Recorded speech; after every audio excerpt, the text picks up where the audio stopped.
muna. So ayan po yung daan, yung pinaka road, barangay road natin ng Barangay Marinig. And then i-update ko lang po yung mga clients natin na kapag-avail last year. So meron na po tayong kalsada, ayan, nagawa na siya. So ina-update ko po kayo kasi almost 1 year na, no, nung kayo po ay nakapag-reserve. So ayan po. May mga available units pa po tayo dito na duplex. Ayan.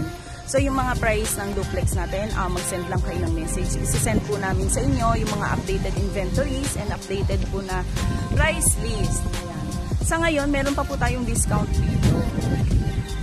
Ayan. May mga barracks na po na nakatayo dito sa area. Ayan po, dyan sa area na yan. Barracks na po dyan.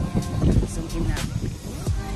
So medyo hapon na kasi, so hindi na tayo pwedeng masyadong pumasok doon, tsaka bawal din. Pero ito yung update natin ngayon. So silipin natin baka dito sa side na to may mga nakatayo sila. Check natin. So yan.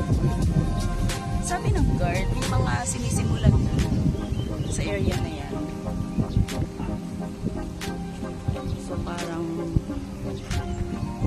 ayun, oo nga. Sa area na yun, may mga ayun na po, may mga nasimulan na siya. Nakita niyo po, ayun, nasimulan natin. Yung area na yan is, nasimulan na siya. So yan po, I think yung mga townhouses na. Mamaya po, hingi tayo update sa guard kung ano na po yung mga blocks na yan na pinayo. At check natin kung alam niyo. So balik na po tayo kasi medyo bawal po sa area. Binigyan ko lang po ng update si mga clients natin dito. So ayan po.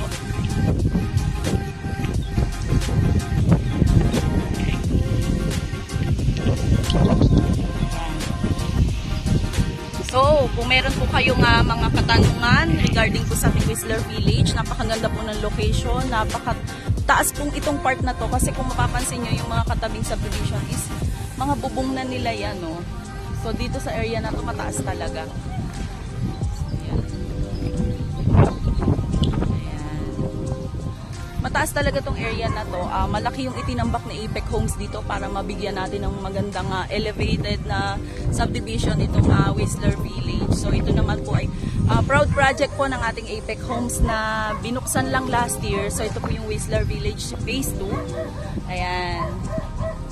So, kung may mga katanungan po kayo, feel free to message my team, message me for more info, and makapag-avail po kayo habang pre-selling pa kasi pag pre-selling talagang murang-mura po ito.